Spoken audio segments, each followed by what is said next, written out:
बहुत स्वागत है सतीश उपाध्याय सर आपका।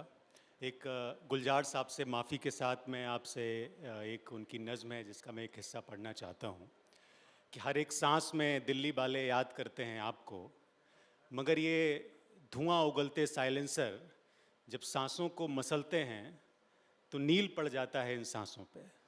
तो आप इन सांसों पे पड़े हुए नील को दूर करने के लिए जो आप चेयरमैन हैं एनडीएमसी के, आपने ग्रीनरी लगाई। कितना इलाका है जिसमें आप ग्रीनरी लगा के इसको दूर करने की कोशिश कर रहे हैं पॉल्यूशन को? क्योंकि पॉल्यूशन एक ऐसी समस्या है जिसने न सिर्फ दिल्ली में बल्कि पूरे देश में अलग अलग शहरों में समस्या खड़ी की है। लेकिन दिल्ली वालों के लिए ऐसा जी का जंजाल बन गया है कि उनका जो फेफड़ा है वो दिन ब दिन कमज़ोर होता जा रहा है। तो आपका जो ग्रीनरी कितनी आपने लगाई है जिससे कि पॉल्यूशन कम हो सके, और क्या प्लानिंग है आपकी? देखिए, सबसे पहले तो मैं न्यूज़ नशा को बहुत कॉन्ग्रेचुलेट करना चाहता हूँ, शुभकामनाएं भी देना चाहता हूँ कि आपने एक ऐसे विषय पर इस कॉन्क्लेव को रखा है जो नीड ऑफ द आवर है। और आपके लोगों पर भी रखा है कि सांस जिंदगी चलती रहे। एंड वास्तव में अगर प्रदूषण नहीं होगा तभी हमारी ज़िंदगियां बचेंगी भी। जहाँ तक प्रदूषण का सवाल है, उसमें मोस्टली जो सबसे हार्मफुल है वो एयर पॉल्यूशन है। जिस प्रकार के आंकड़े आज आ रहे हैं, उन आंकड़ों में 10 में से पहला एक व्यक्ति उसकी डेथ भी इस एयर पॉल्यूशन के कारण हो रही है। और ये हम सब के लिए, बहुत ही खासकर दिल्ली के लिए बहुत चिंताजनक है। जहाँ तक एनडीएमसी का सवाल है, एनडीएमसी में 43.7 स्क्वायर किलोमीटर का एरिया एनडीएमसी में आता है। दिल्ली का लगभग 3% जिसको आप कह सकते हैं वो दिल्ली का हिस्सा है। लेकिन मैं गर्व के साथ कह सकता हूं कि जहां तक एनडीएमसी की हरियाली का सवाल आपने पूछा, आपने ट्री प्लांटेशन का सवाल आपने पूछा, आपने एनडीएमसी को हम कितना ग्रीन रखते हैं इसका सवाल पूछा, तो मैं आपको कह सकता हूं कि अप्रॉक्सीमेटली 65% के आसपास हमारा टोटल एरिया पूरी तरह से ग्रीन है। और इस साल की अगर हम बात करें तो मैं कह सकता हूं कि हमने 32,000 जो प्लांट्स हैं, क्योंकि हमारे पास जगह का बहुत अभाव है, और लगभग 7-8 लाख श्रब्स जो छोटे पौधे हैं वो हमने लगाए हैं। और उसके माध्यम से हमारा जो ग्रीन कवर है, उस ग्रीन कवर को लगातार हम बढ़ाते जा रहे हैं। जितना भी नोमेंस लैंड है, उस नोमेन लैंड्स को भी आप देखेंगे, जितने फुटपाथ हैं उनको भी हम लगातार इस ग्रीन कवर से पूरी तरह कवर कर रहे हैं। सांस के इवेंट में बहुत सारी सियासी बातें हुई, लेकिन अगर मैं सांस से जुड़ा हुआ एक सवाल करूं कि नर्सरी तैयार करनी पड़ती है हवा को साफ करने के लिए, जैसे सियासत में भी नर्सरी तैयार होती है आगे की पॉलिटिक्स के लिए। तो ये जो आपने नर्सरी तैयार की है G20 इनिशिएटिव के तहत, कितना एरिया आपने इसमें कवर किया नर्सरी के तहत? और हाईटेक नर्सरी का भी एक टर्म आपने यूज़ किया है, वो हाईटेक नर्सरी के बारे में ज़रा समझाइए। देखिए, हमारे पास नई दिल्ली म्यूनिसिपल काउंसिल के अंदर हम लोगों ने 3 हाईटेक नर्सरी बनाई हुई हैं। और इन हाईटेक नर्सरी में, हर नर्सरी के अंदर एवरी ईयर, हर साल अगर आप देखेंगे, और ख़ास करके जब G20 था तो उस समय तो हमने रिकॉर्ड प्रोडक्शन वहाँ पर किया था। जितने भी पौधे हैं उनकी कटिंग से ही एक हाईटेक नर्सरी है। पूरा उसका जो वातावरण है, उसका जो टेम्परेचर है, वो पूरा हम मेंटेन करते हैं। और लगभग हर नर्सरी में लगभग 5 से 6 लाख पौधे हर साल हम तैयार करते हैं, जो हमारा अपना प्रोडक्शन है।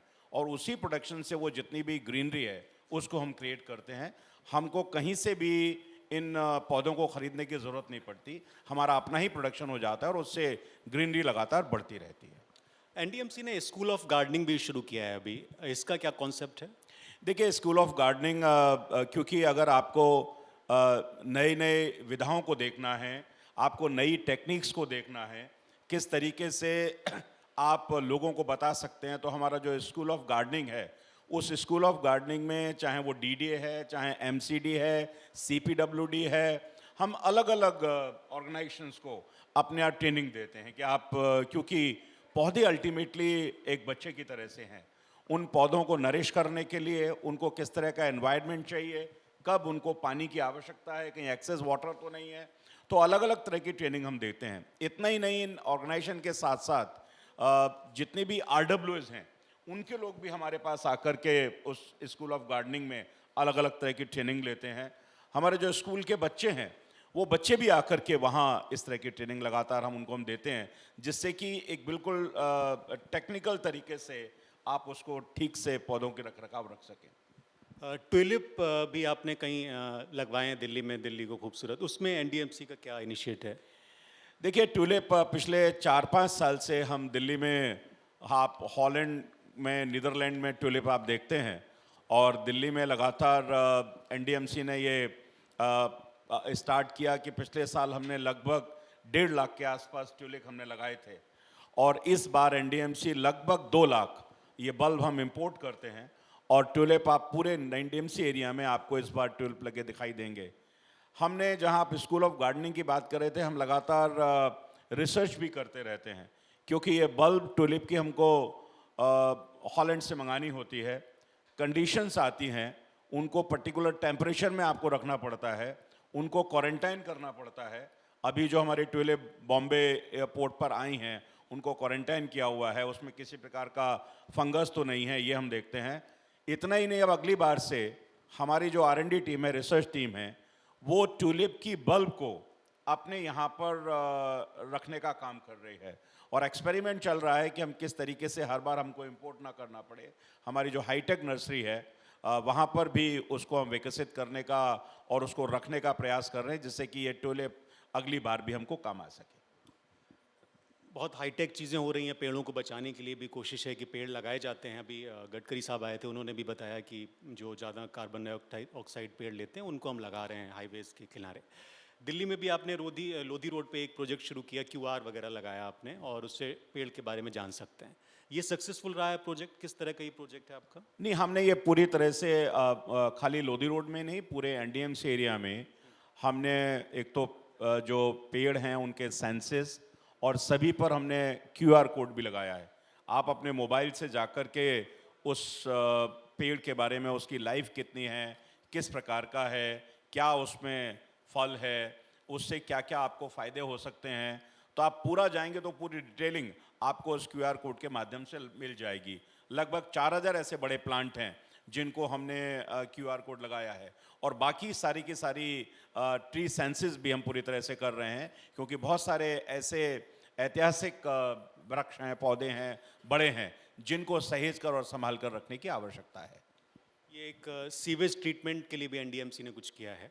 एक तो ये सीवेज ट्रीटमेंट का जो आप टोटल ग्रीन मिशन है इसके बारे में, लेकिन और एक आंकड़ा भी मैं आपसे चाहता हूँ, जो पूरी कवायद आप कर रहे हैं, साल दर साल इस तरह की कोशिशें होती हैं, लेकिन फिर भी हर साल जो नए नंबर्स आते हैं एयर पॉल्यूशन के, वो उसमें बढ़ी हुई होती है वो चीज़, और लोगों को तकलीफ हो रही होती है। ऐसा कोई डेटा आप एनडीएमसी के पास आया है जिससे कि ये पॉल्यूशन कम हो रहा हो इस साल, या आगे आने वाले समय में कब तक आप कंट्रोल कर पाएंगे? देखिए, जहाँ तक सीवेज ट्रीटमेंट का सवाल है, इसमें मैं आपको कह सकता हूँ कि एनडीएमसी को वाटर प्लस सर्टिफिकेट मिला है।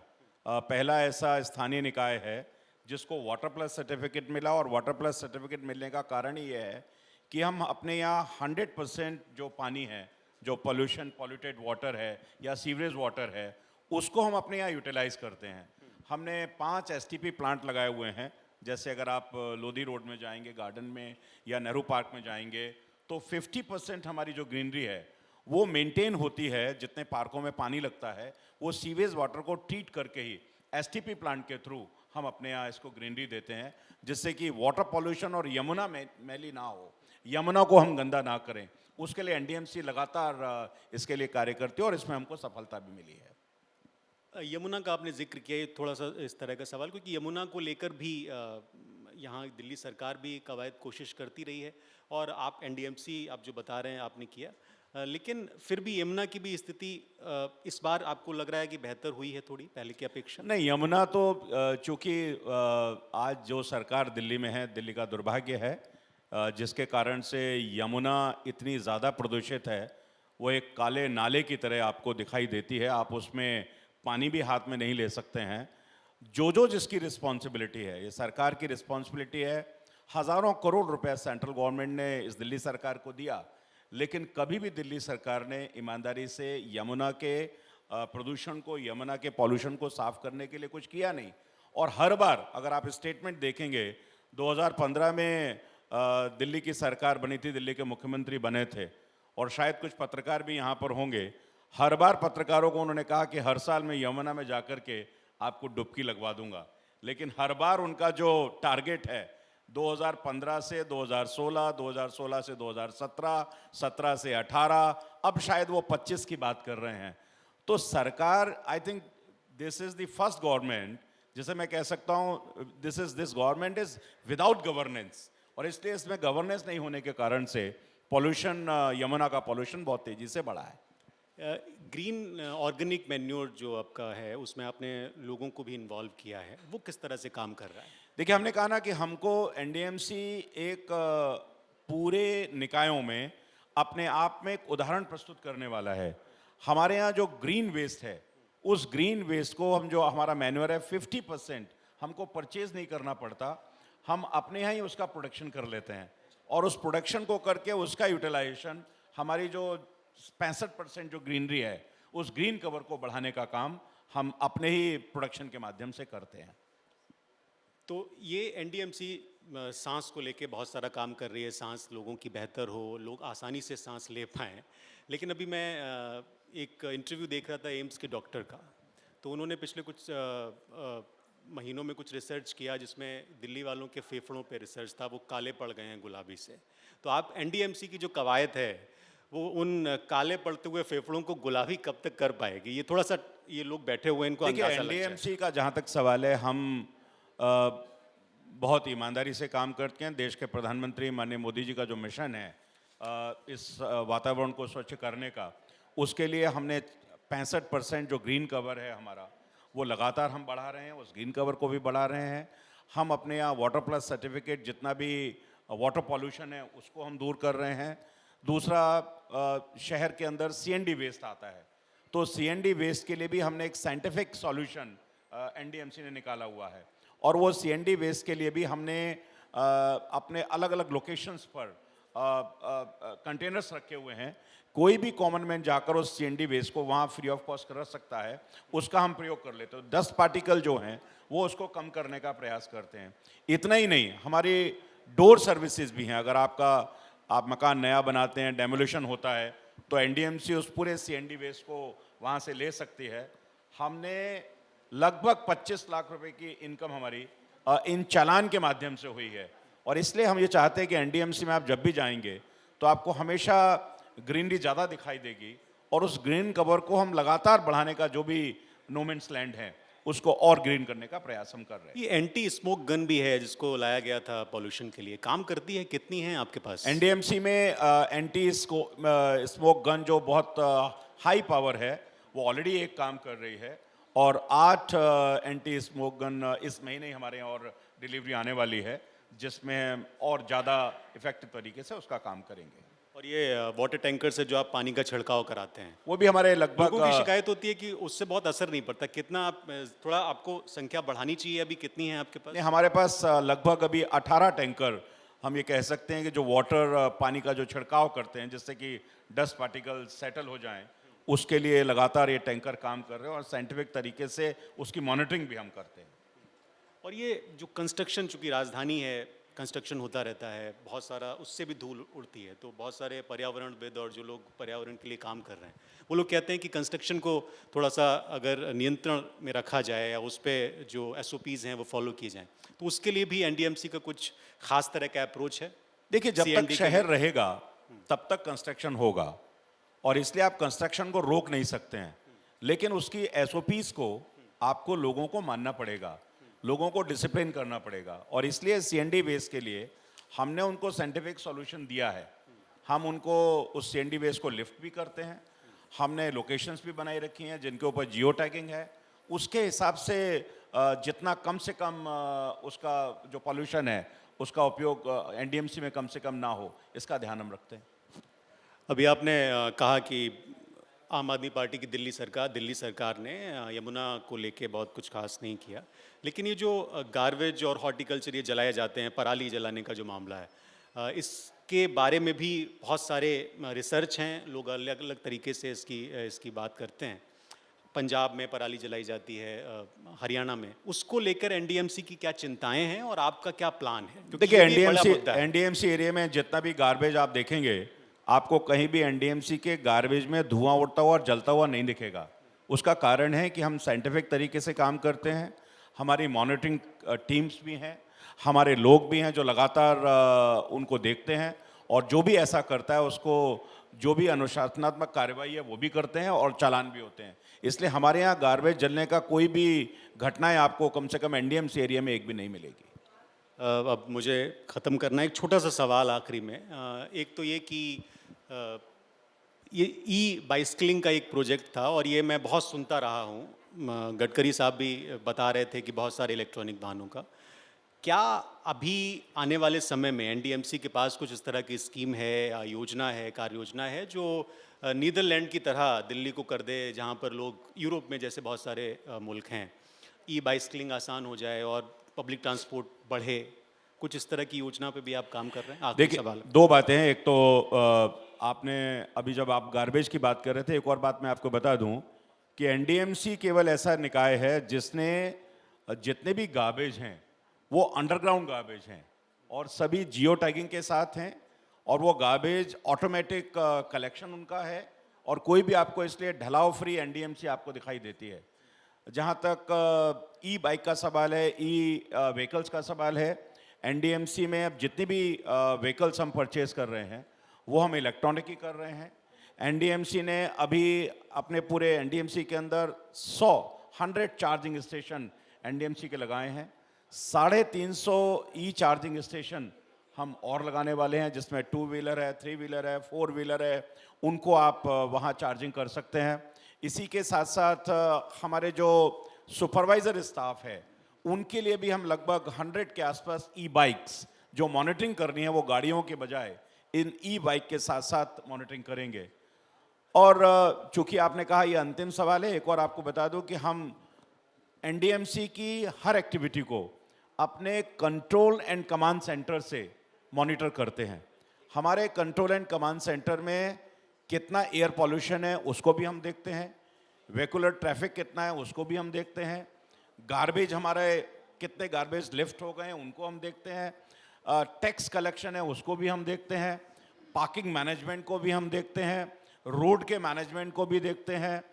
हर तरह की एक्टिविटी हमारे स्मार्ट पोल हैं, जिस स्मार्ट पोल के अंदर AQI कितना है इसको भी हम मॉनिटर करते हैं। तो कॉन्टिन्यूस 24/7 एनडीएमसी इस कंट्रोल एंड कमांड सेंटर से इसको मॉनिटर करता है। पूरा स्टाफ, 50 लोगों का स्टाफ जो 24 आवर्स उसमें बैठता है, और इसलिए हम चाहते हैं कि देश के प्रधानमंत्री का जो सपना है कि किस तरीके से स्मार्ट सिटी वास्तव में स्मार्ट सिटी हो, लोगों के लिए यूज़र फ्रेंडली हो और लोग एक खुली हवा में सांस ले सकें।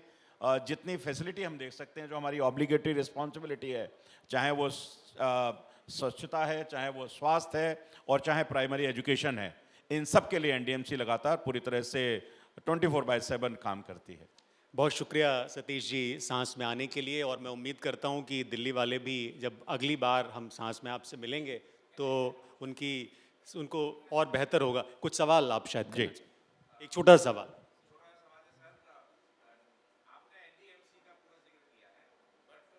आपने दिल्ली को लिया नहीं, और बाकी जहाँ जितनी ज़्यादा प्रॉब्लम है, साउथ दिल्ली के अंदर भी देख लीजिए, ईस्ट दिल्ली के अंदर भी पॉल्यूशन का इतना प्रॉब्लम है, गार्बेज का कितना प्रॉब्लम है, पूरा दिल्ली गंदा हो रहा है। एमसीडी में आ गई आम आदमी पार्टी, अभी कुछ दिन हुए हैं, बट उसके पहले 15 साल बीजेपी रही है। अभी जो है सबसे जो COP 28 के अंदर उन्होंने जो बताया है कि सबसे important aspect of the pollution is PM 2.5, जो मतलब व्हीकुलर पोल्यूशन से होता है, और जो कार्बन निकल रहा है उत्सर्जन है उसको कम करने का। तो मैं ये जानना चाहता हूँ, दिल्ली के अंदर व्हीकल जो है सबसे बड़ा प्रॉब्लम व्हीकल है, और ऑड इवन को बीजेपी वाले कभी सपोर्ट नहीं करते, पता नहीं क्यों, जबकि 50% कम हो जाता है PM 2.5। तो मेरा ये क्वेश्चन है बहुत बड़ा कि जो टेस्ला ने इतने सालों से आप दिल्ली सरकार को, मतलब गवर्नमेंट ऑफ इंडिया को ये बोल रही है कि हम आपको व्हीकल देंगे, इलेक्ट्रिक व्हीकल बहुत ही सस्ते में, उसके ऊपर 100% टैक्सेस लगा दिए हैं। तो इसका क्या सॉल्यूशन है? दिल्ली के अंदर नंबर 1 सिटी है पॉल्यूशन का, पॉल्यूशन जो है नंबर 1 है दिल्ली पूरे वर्ल्ड में। तो इसके लिए ठीक इतनी है, ज्वलन ठीक। समझता आगे उसके लिए समय क्या कम है सोचें? हमारे पास, समय मुझे कम है। लगता है कि समय शायद लोग भी देख रहे होंगे, आपका सवाल है या आपकी राय है या आप क्या कहना चाहते हैं। पहली चीज़, आपका सवाल, मैं रिप्रेजेंट कर रहा हूँ एनडीएमसी को, और दिल्ली सरकार का सवाल आप जो दिल्ली के मुख्यमंत्री हैं, जिन्होंने कहा कि दिल्ली को सिंगापुर बनाएंगे, दिल्ली को लंदन बनाएंगे, दिल्ली की हालात क्या है, बेहतर होगा वो सवाल आप उनसे पूछें। जहाँ तक केंद्र, अब सुनिए सुनिए सुनिए सुनिए सुनिए सुनिए Sir, सुनिए ना सुनिए। I आप must request, sir, excuse me, Mr. Upadhyay, I must request everyone to kindly maintain the decorum. Please understand that this platform is not for you to state your opinions, but to raise questions related to the topic and topic only. Please continue, Mr. Upadhyay. So as far as central government is concerned, अभी 500 electric buses central government ने ही दिल्ली सरकार को दी है। गडकरी जी आप question answer मत करिए ना, please decorum maintain करिए। गडकरी जी मॉर्निंग में आए थे, दिल्ली से जो कमर्शियल व्हीकल हैं वो यहाँ से चले जाएं, ईस्टर्न पेरिफेरी और वेस्टर्न जो पेरिफेरी बनाया उन्होंने, उसके कारण से कितने लाख व्हीकल यहाँ से गए हैं। हर एक को अपनी रिस्पॉन्सिबिलिटी पूरा करने की ज़रूरत है, और as a good citizen we have to contribute to curb the pollution. Thank you. Well, बहुत Mr. शुक्रिया सतीश उपाध्याय जी हमारे साथ जुड़ने के लिए, बहुत शुक्रिया। और आप हमसे जुड़े रहने के लिए सब्सक्राइब करें YouTube पर, फॉलो करें Twitter पर और लाइक करें Facebook पर। और ज्यादा जानकारी के लिए आपको टाइप करना होगा सिर्फ न्यूज़ नशा।